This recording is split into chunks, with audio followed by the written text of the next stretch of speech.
Get ready to discover the true lemons of automotive history.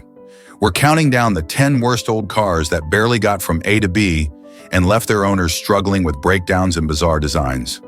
These models were cheap for a reason, built with cost-cutting in mind, and it showed. From laughable horsepower to clunky, unattractive builds, these cars turned heads for all the wrong reasons. You won't believe these infamous rides actually made it onto the road.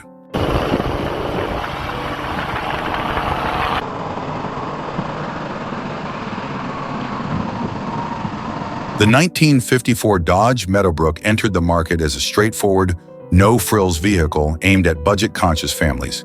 However, this practicality came at a significant cost to performance, appeal, and driving satisfaction, especially as automotive tastes in the 1950s were shifting toward cars with bold style and increasing technological sophistication. The Meadowbrook, with its simple design and limited features, struggled to meet the desires of consumers in an era that celebrated lavish designs and innovation, making it ultimately one of the less remarkable vehicles in Dodge's lineup. Stylistically, the Meadowbrook was conservative, featuring a boxy, unadorned body that blended into the crowd rather than standing out. The design lacked the daring tail fins, chrome accents, and sweeping curves that had become defining characteristics of the mid-1950s automotive scene. By comparison, contemporaries from GM and Ford were embracing dramatic style upgrades, employing visual elements that exuded both luxury and modernity. The Meadowbrook's understated aesthetic may have appealed to a small niche of buyers who preferred modest styling, but for the majority it came across as uninspiring, failing to capture the allure that would excite customers looking for their next purchase. This lack of visual appeal made the Meadowbrook seem dated from the outset, a crucial disadvantage in an increasingly competitive market. Performance-wise, the Meadowbrook was also a disappointment. Equipped with a basic engine that generated limited power, it was ill-suited to handle the demands of the open road, particularly at highway speeds. The car's acceleration was sluggish, an issue that became apparent during highway merging and overtaking, where the Meadowbrook lagged behind competitors equipped with more robust V8 engines. Its performance could barely keep up with the growing consumer expectations for speed and power. The engine, though functional for city driving, did not provide the versatility required for a full family vehicle expected to handle a variety of driving conditions. This limitation further distanced the Meadowbrook from its more powerful contemporaries, which could effortlessly balance both urban and highway performance. The handling of the Meadowbrook was another point of criticism.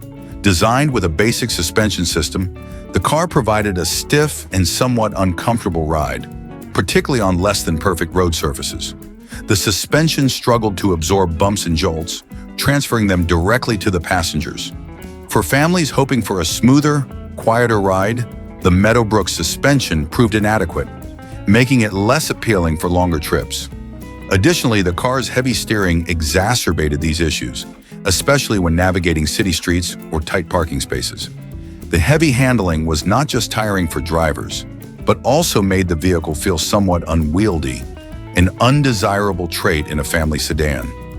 Competing models from Ford and Chevrolet were adopting more refined suspensions and lighter steering systems, highlighting the Meadowbrook's outdated engineering and adding to the perception of it as a car that lagged behind the competition. Inside, the Meadowbrook was designed with the bare minimum in terms of comfort and convenience. Dodge intended this car to be affordable, which translated to an interior devoid of the advanced features that were becoming the standard in mid-range vehicles of the time. Features such as air conditioning, power windows, and even a high-quality radio were either absent or available only at additional cost. While budget-friendly, this stripped-down interior resulted in a sparse, uninviting cabin, with seating and dashboard materials that felt cheap and unimpressive.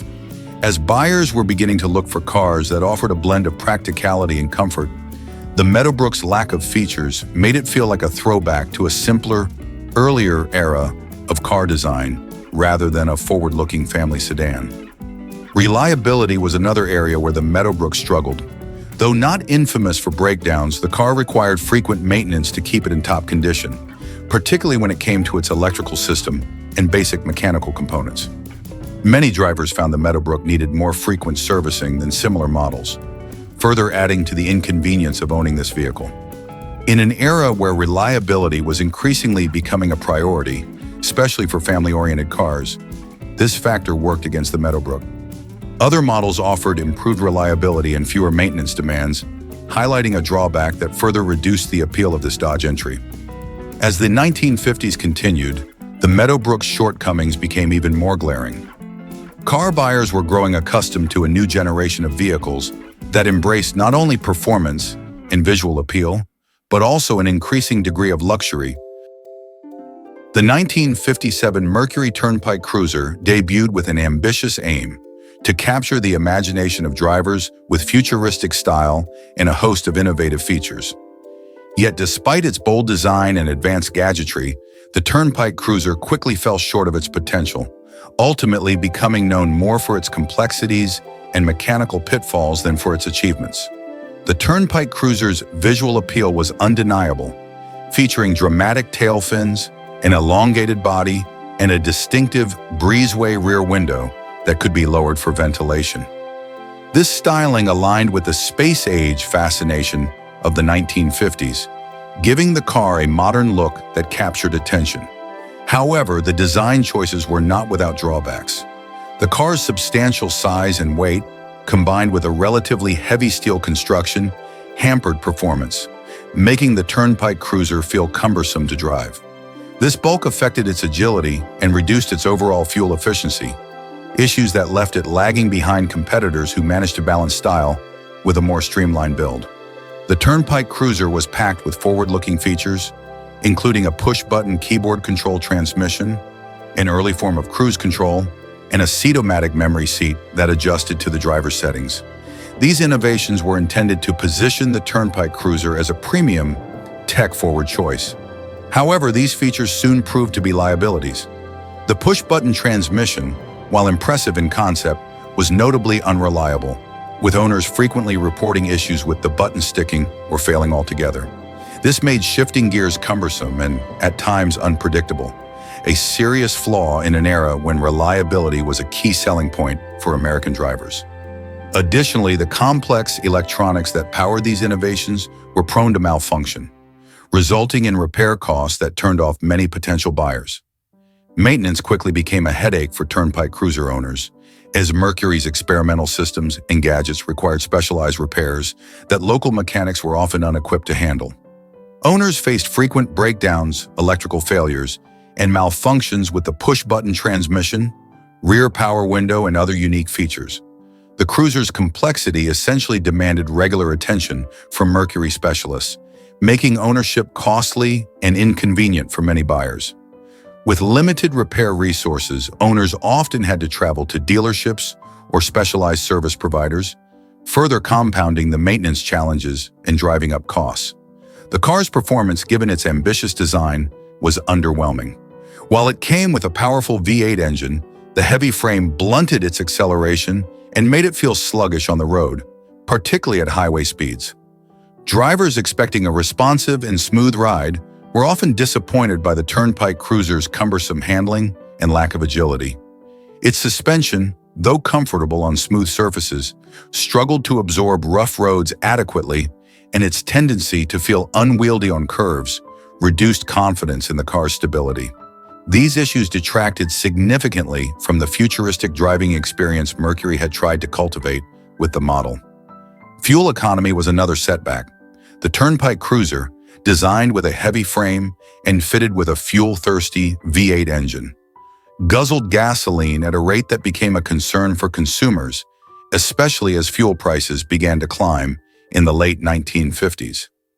The model's lack of efficiency made it impractical for many daily drivers, particularly those in suburban or rural areas where long commutes were common. As consumers weighed fuel costs more carefully, the Turnpike Cruiser's high consumption contributed to its decline in popularity. Another issue was the car's limited appeal to a broader audience. Mercury had aimed to appeal to drivers who craved luxury and cutting-edge technology, but the high cost of the Turnpike Cruiser, combined with its complex and maintenance-prone features, made it unappealing to budget-conscious buyers. Additionally, the futuristic styling, while attractive to some, was too unconventional for more traditional consumers. As a result, the car failed to establish a lasting place in the market, unable to attract a loyal following strong enough to justify its continued production. The Mercury Turnpike Cruiser remains an intriguing part of automotive history, capturing the optimism of the 1950s and the era's enthusiasm for technological advancement. Yet its impracticality, unreliability, and complex maintenance needs ultimately prevented it from achieving long-term success. While it appealed to a niche group of enthusiasts, it failed to resonate with mainstream consumers. Today, the Turnpike Cruiser is remembered as a fascinating, albeit flawed, experiment in automotive design.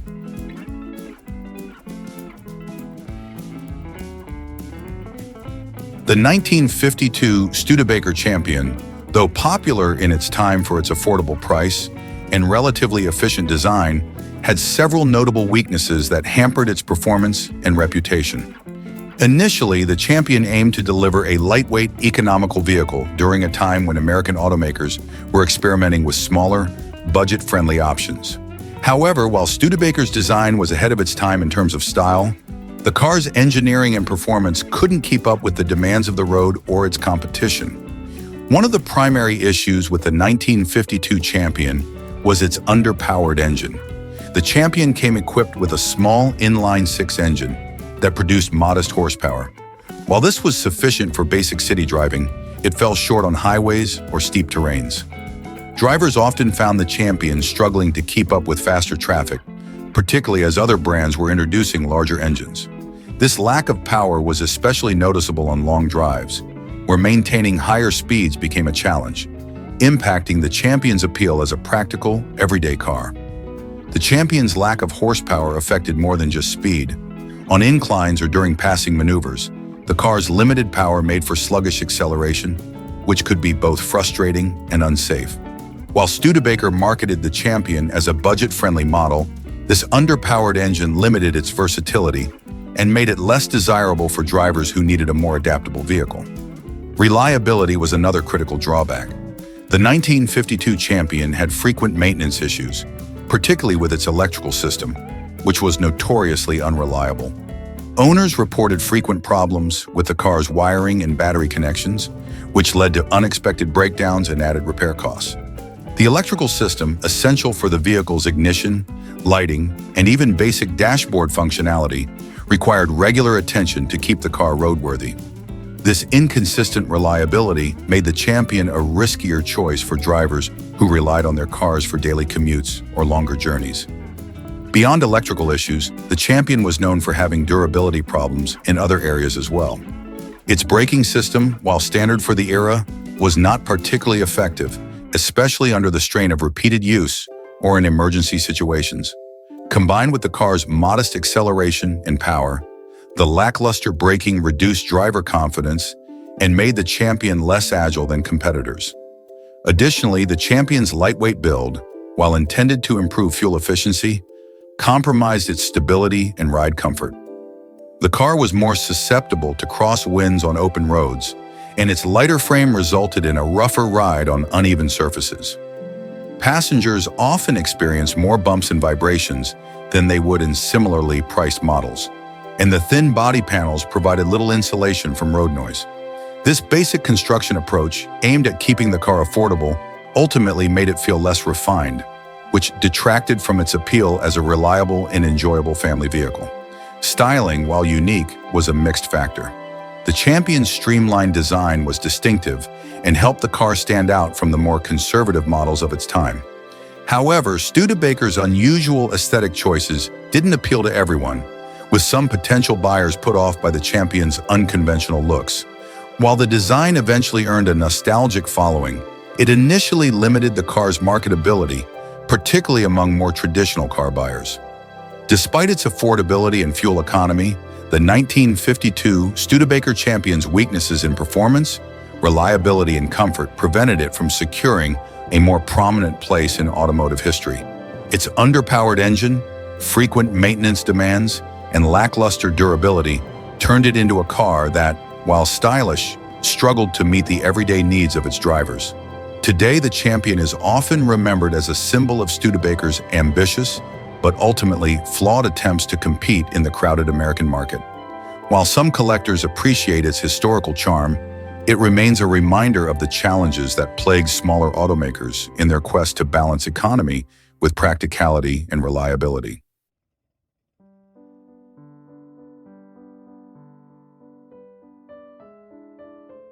The 1959 Rambler American occupies a unique place in American automotive history as a compact car that was economical and practical, but it was ultimately hindered by a set of limitations that kept it from becoming a popular choice for drivers seeking both value and performance. While American Motors Corporation, AMC, aimed to provide an affordable, fuel-efficient alternative in a market dominated by larger, fuel-guzzling vehicles, the Rambler American's design, engineering, and feature set left much to be desired, particularly in an era that celebrated style, power, and comfort. One of the key reasons the 1959 Rambler American struggled was its rather uninspiring, boxy design. During the late 1950s, automotive styling was characterized by dramatic tail fins, sleek chrome accents, and sweeping lines that made cars look more like sculptures than simple modes of transport. The Rambler American, however, was decidedly conservative in its styling, with flat surfaces and a rather square, compact body shape that was functional but lacked the excitement and glamour that buyers had come to expect. Its boxy aesthetic was derived from earlier Nash models, and while practical, it quickly looked dated. The car's plain appearance had little appeal in a market that favored bold, futuristic designs, and it seemed out of step with the cultural fascination with cars that doubled as style statements. Beyond its appearance, the Rambler American's modest engine significantly hampered its performance. Powered by an inline-six engine that produced around 90 to 125 horsepower depending on the model, it was underpowered even by compact car standards.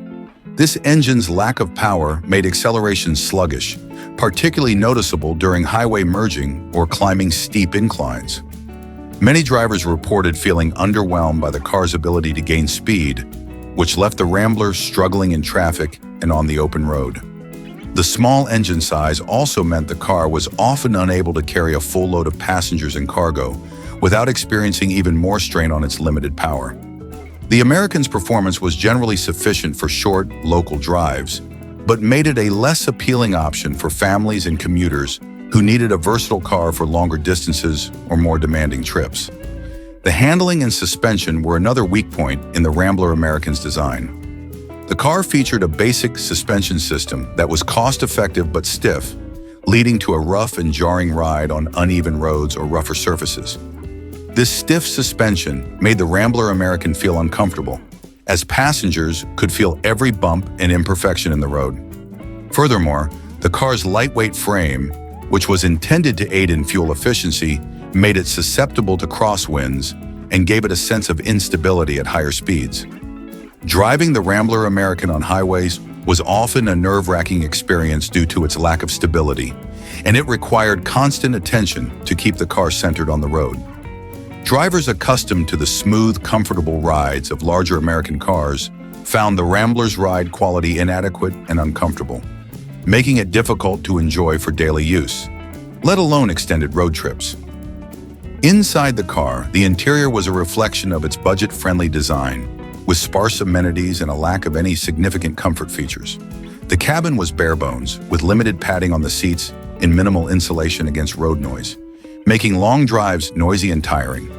While the car's simplicity kept production costs down, it also made the Rambler feel cheap, with limited legroom and seats that offered little in the way of support or comfort.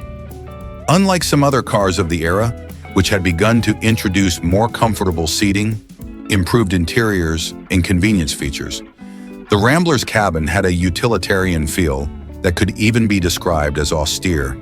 For buyers seeking an affordable car, the stripped-down nature of the Rambler American's interior may have been acceptable, but for families who wanted comfort and convenience, it fell significantly short. Though the Rambler American did offer decent fuel economy, a rare benefit among American cars of the time, this alone was not enough to make up for its various shortcomings. While the car's fuel efficiency made it attractive to a limited group of buyers focused on economy, most consumers found it difficult to overlook the model's many drawbacks. Additionally, its limited power and dated design often made the fuel efficiency feel like a consolation prize rather than a defining advantage. Fuel-efficient imports like the Volkswagen Beetle, which offered a more modern design, simplicity, and reliability, began to provide strong competition in the compact car market, overshadowing the Rambler American's niche appeal. Reliability was another concern for the 1959 Rambler American. While it was designed to be an inexpensive vehicle,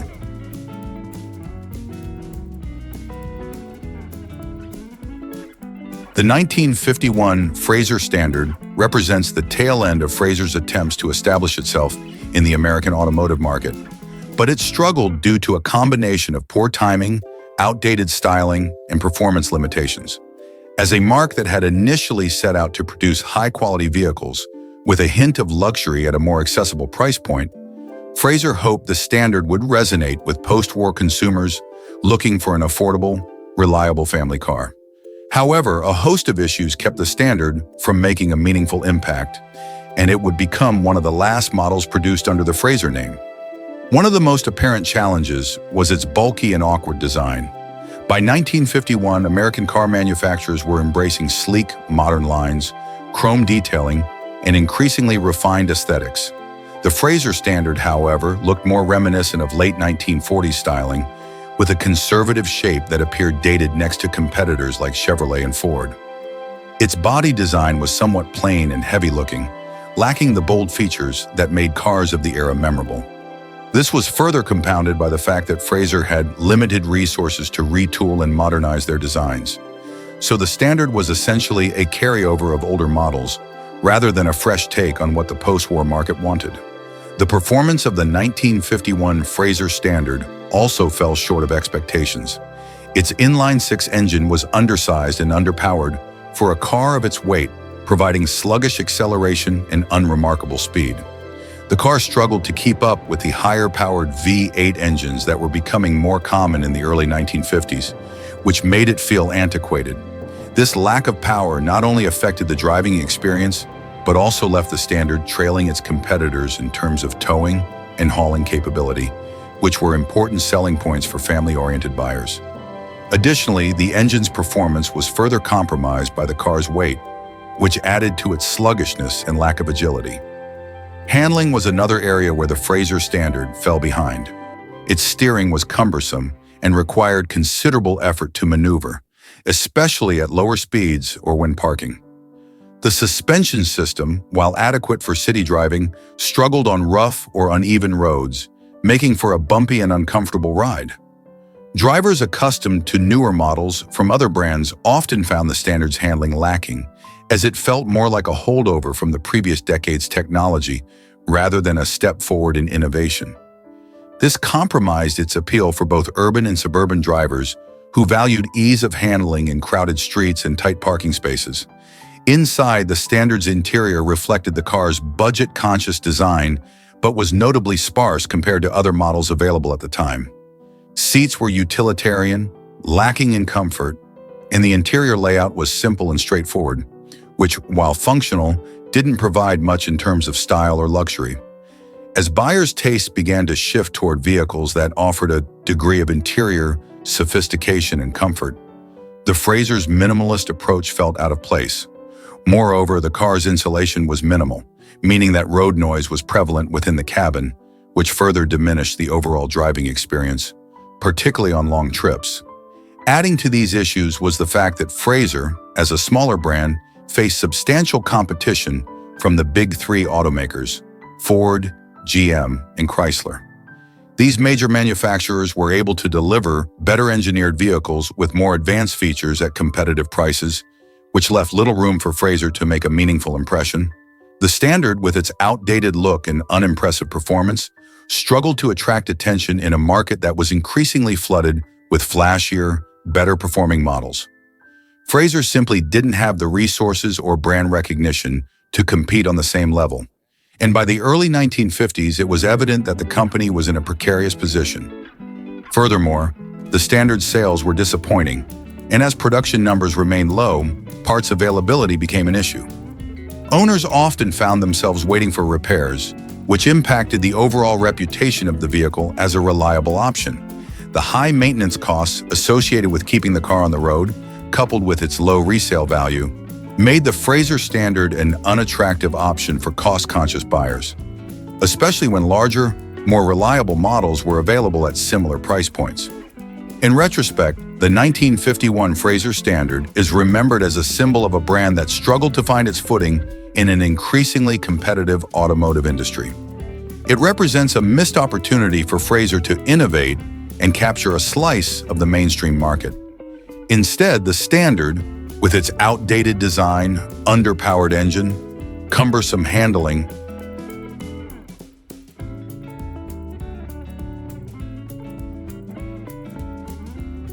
the 1953 Ford Crestline was intended to be a standout model in Ford's lineup, showcasing a blend of style and comfort designed to appeal to consumers looking for a more upscale driving experience.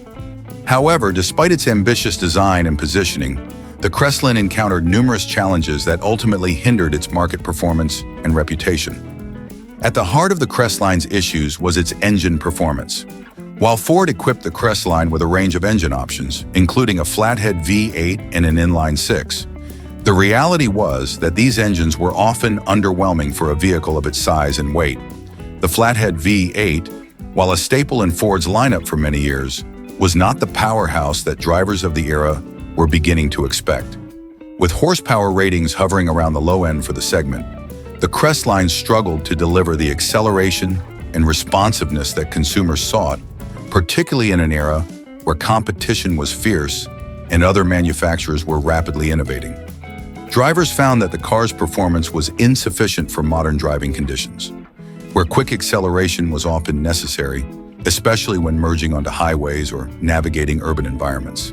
The weight of the Crestline further exacerbated its performance problems.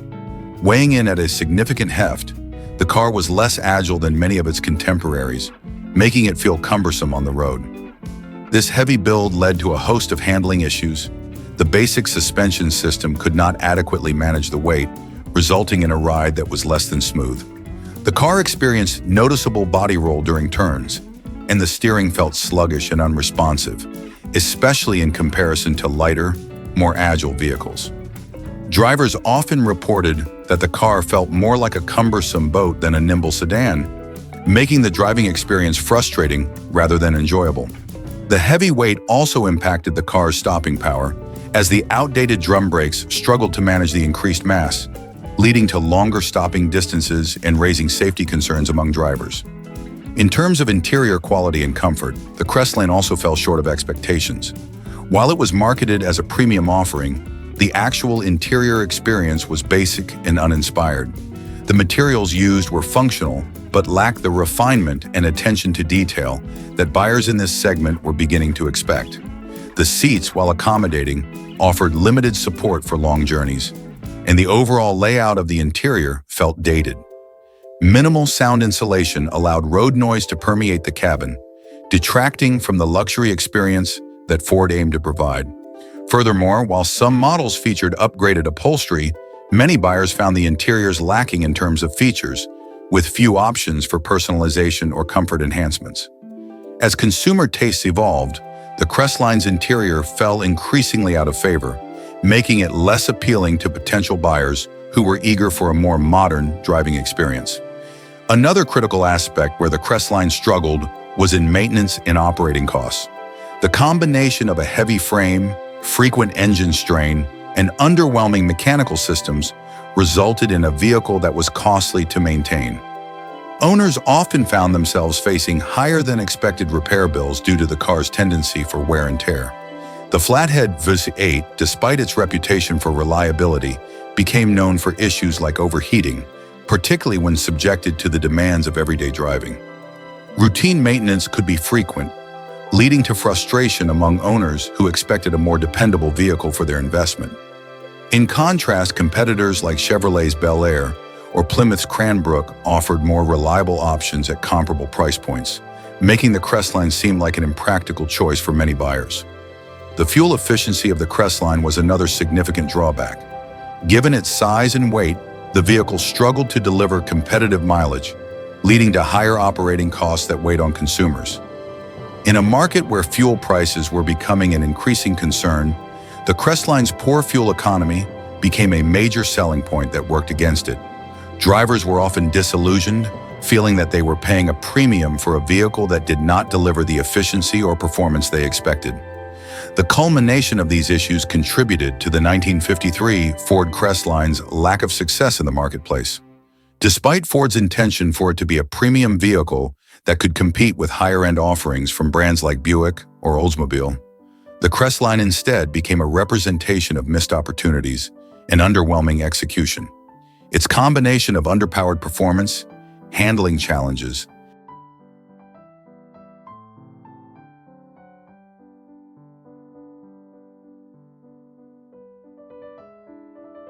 The 1957 Nash Metropolitan was an attempt by Nash to create a compact car that appealed to a growing market segment looking for economical and unique vehicles.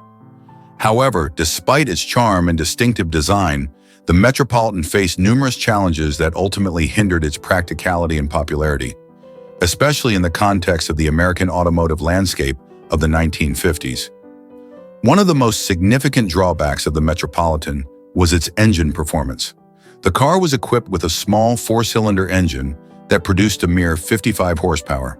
This underpowered engine was ill-equipped for the demands of highway driving, where faster speeds and quick acceleration were essential for safe merging and navigating the fast-paced American roadways. Drivers often found themselves struggling to keep up with traffic as the Metropolitan lagged behind larger, more powerful vehicles. This lack of power not only affected its performance on highways, but also made city driving less enjoyable, as the car felt sluggish during acceleration from stops and struggled to maintain speed on inclines. The compact size of the Metropolitan, while appealing to some urban drivers, proved to be impractical in various situations. Its small dimensions made it challenging for passengers to enter and exit comfortably, especially in tight parking spaces. Furthermore, the limited interior space restricted legroom and overall comfort, particularly for taller drivers and passengers. The trunk space was also modest, limiting its utility for longer trips or when carrying larger items. This lack of practicality became a significant drawback for buyers who needed a vehicle that could accommodate everyday tasks, such as grocery shopping or family outings. Another major issue with the Metropolitan was its handling characteristics. The car was designed with a basic suspension system that did not provide the comfort or stability that drivers had come to expect from larger American sedans.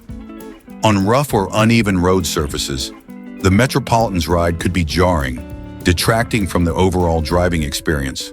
Additionally, the steering was often described as vague and unresponsive, making maneuvering in tight spots or at higher speeds a challenge. These handling quirks left many drivers feeling uneasy, especially as they navigated the busy and often unpredictable roads of the era. Safety was another area where the Metropolitan fell short. By 1957, American consumers were beginning to place a higher emphasis on safety features in their vehicles. The Metropolitan lacked many of the modern safety innovations that were becoming standard in larger cars, such as seat belts and advanced braking systems. Its light construction, while contributing to its compact design, also raised concerns about its crashworthiness compared to sturdier vehicles. As buyers became more safety conscious, the Metropolitan's shortcomings in this regard made it a less attractive option for families or individuals looking for peace of mind while driving. The styling of the 1957 Nash Metropolitan, while distinctive and appealing to some, was also a double-edged sword. Its quirky retro design set it apart from more conventional vehicles of the time, but this uniqueness also limited its appeal. Many consumers were drawn to the sleek, chrome-heavy designs of larger American cars, and the Metropolitan's compact, somewhat cartoonish aesthetic did not resonate with those who preferred a more traditional look. As a result, the car struggled to carve out a significant niche in a market dominated by larger, more aggressive styling. Furthermore, the marketing strategy behind the Metropolitan may not have been fully aligned with consumer expectations. Nash targeted the car at younger drivers and urban dwellers looking for an affordable second vehicle or a stylish city car. However, in the mid-1950s, the American automotive market was leaning heavily towards larger, more powerful cars that offered both style and performance. The Metropolitan, with its underpowered engine and compact design, simply could not compete against the allure of full-size sedans that were becoming increasingly popular among consumers. In terms of sales figures, the Metropolitan struggled to gain a foothold in a rapidly changing automotive market.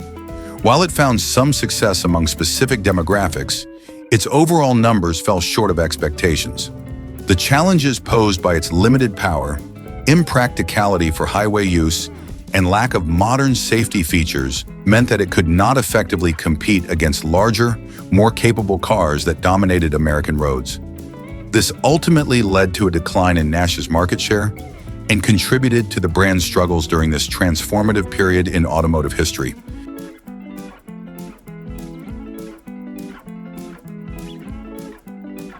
The 1956 Plymouth Belvedere, particularly in its six-cylinder configuration, is often remembered as a vehicle that fell short of expectations in several key areas, despite its stylish appearance and the cachet of the Belvedere nameplate.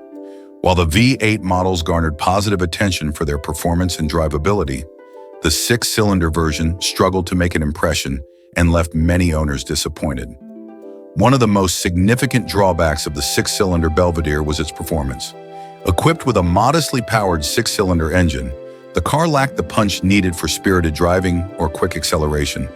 With only around 125 horsepower, the engine was often described as sluggish, particularly when compared to the more robust V8 alternatives that Plymouth offered.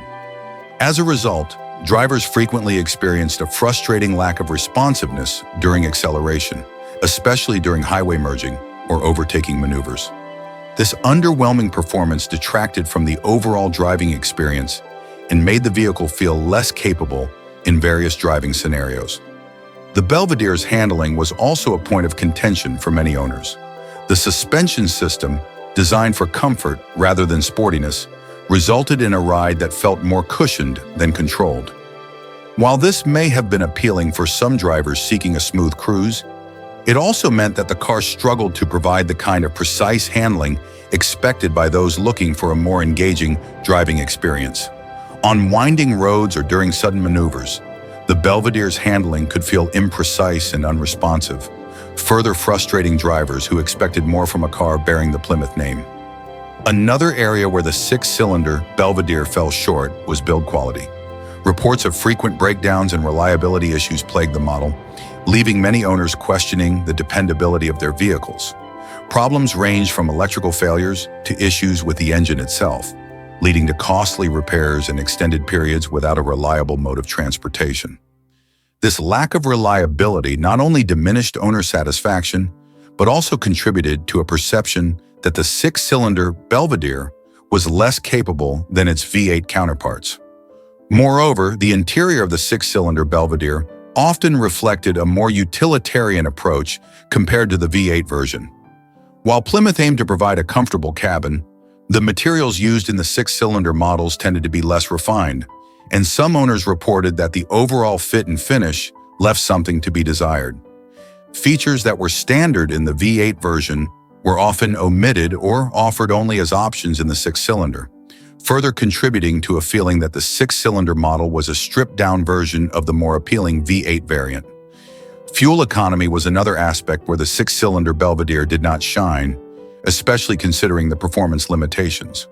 While it was often touted as a more economical choice compared to its V8 counterpart, the actual mileage figures were not significantly better than those of the V8 models. This meant that buyers looking for a cost-effective alternative found themselves facing a vehicle that delivered neither exciting performance nor exceptional fuel efficiency. The exterior styling of the 1956 Plymouth Belvedere was undeniably attractive, featuring the signature sweeping lines and chrome accents that characterized mid-1950s American cars. However, the appeal of its design could not compensate for the performance shortcomings of the six-cylinder variant. While the car turned heads, many drivers were left feeling underwhelmed when they got behind the wheel and experienced its lackluster acceleration and handling. In terms of market perception, the six-cylinder Belvedere struggled to carve out a unique identity. While the V8 models enjoyed a reputation for being respectable and stylish, the six-cylinder version was often overlooked in favor of more powerful options from both Plymouth and its competitors. This lack of recognition further contributed to a decline in sales and overall popularity, as buyers sought out models that promised a more engaging driving experience. Ultimately, the 1956 Plymouth Belvedere, in its six-cylinder configuration, serves as a reminder of the importance of balancing performance, reliability, and overall build quality in automotive design. While it had the potential to be a stylish and practical vehicle, its sluggish performance, handling limitations, and reliability issues kept it from reaching the heights of success enjoyed by its V8 counterparts. The lessons learned from the six-cylinder Belvedere's shortcomings would resonate with automakers seeking to improve the driving experience and better align their vehicles with consumer expectations in an ever-evolving market.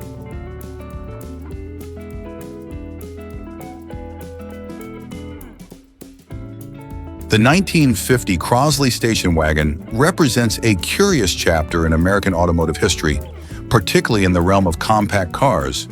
Despite its innovative approach and unique design, the Crosley faced significant shortcomings that ultimately hindered its appeal and practicality for many drivers.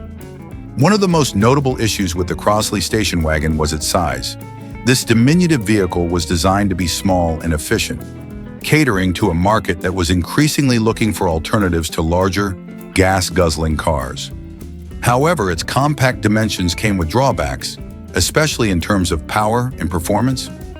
The Crosley was equipped with a tiny four-cylinder engine that produced a mere 26 horsepower. This underpowered engine meant that the car struggled to keep up with traffic, particularly on highways or during merging situations. Drivers often found themselves frustrated as they attempted to accelerate, especially when navigating hills or heavier loads. The lack of power made it feel sluggish and less capable than many of its contemporaries, which could deliver a more spirited driving experience. The Crosley station wagon's performance was further hampered by its weight and design. While it was marketed as a practical family vehicle, the limited engine power made it challenging to transport more than a couple of passengers comfortably. Additionally, the vehicle's lightweight construction, although initially intended for efficiency, contributed to a somewhat unstable driving experience, particularly at higher speeds. The car's handling could feel loose and imprecise, leading to concerns about safety and driver confidence. Another major drawback of the Crosley was its build quality. Marketed as an affordable option, the Crosley station wagon often relied on lower-cost materials and production techniques. This resulted in a vehicle that was prone to rust, particularly in areas prone to moisture or road salt exposure. Many owners reported issues with corrosion, which not only affected the car's appearance, but also its structural integrity over time. The cheap build quality detracted from the overall ownership experience and contributed to a perception of the Crosley as a less desirable option compared to more robust competitors. In terms of interior comfort, the Crosley station wagon left much to be desired. While it featured a straightforward and functional layout, the interior materials were basic and lacked the refinements typically found in cars of the era. The seats were often described as uncomfortable, and the limited cabin space made for a cramped experience, especially on longer drives. Additionally, features such as heating and ventilation systems were minimal, leading to discomfort during extreme weather conditions. The lack of attention to comfort made it challenging for families to use the Crosley as a practical daily driver or road trip vehicle. Furthermore, the Crosley's design, while unique and quirky, did not resonate with a broad audience. Its boxy shape and unusual proportions contributed to an appearance that some found charming, but many others viewed as odd or unattractive. In a market that was increasingly focused on style and aesthetics, the Crosley's design may have hindered its ability to compete with more visually appealing options from other manufacturers. Fuel efficiency was one area where the Crosley might have found some favor. While its small engine and lightweight construction promised economical driving, the real-world fuel economy was often disappointing. Many drivers found that the car did not deliver the expected savings at the pump, particularly when weighed against the performance limitations.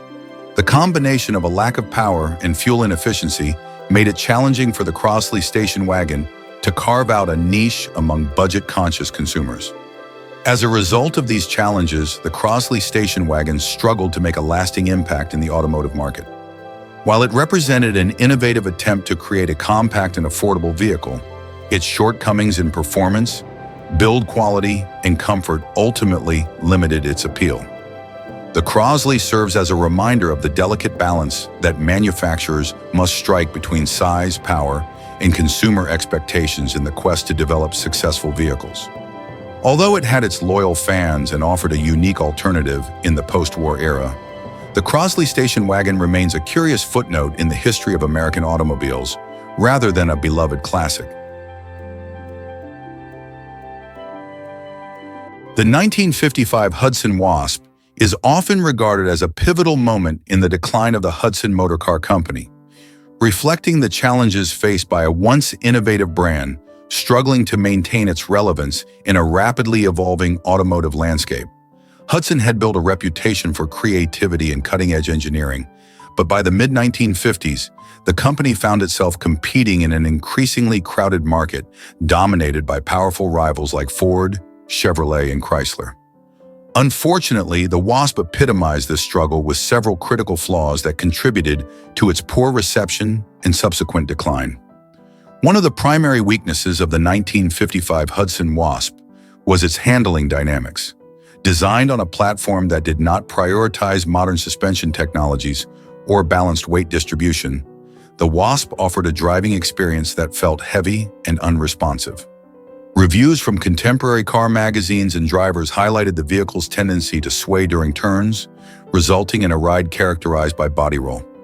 While some larger cars of the era managed to combine comfort with responsive handling, the Wasp's performance was disappointing, leaving drivers feeling less in control. This lack of agility not only detracted from the driving experience, but also raised concerns regarding safety, particularly for those who valued a responsive vehicle. Acceleration was another significant area where the Wasp struggled. It was equipped with a modest inline-six engine that produced a lackluster amount of horsepower, severely limiting the car's ability to deliver spirited performance. When compared to its competitors, which were offering V8 engines with significantly more power and torque, the Wasp felt sluggish and slow. Drivers frequently expressed frustration when attempting to merge onto highways or overtake slower vehicles, often needing to plan their maneuvers carefully to avoid the embarrassment of lagging behind. This lack of power was not just a performance issue, but also a major deterrent for potential buyers who were increasingly drawn to vehicles that promised a more exhilarating driving experience. Aesthetically, the Hudson Wasp's design was another aspect that contributed to its poor reputation. In an era when automotive design was beginning to embrace bold shapes, vibrant colors, and striking details, the Wasp's exterior appeared conservative and uninspired.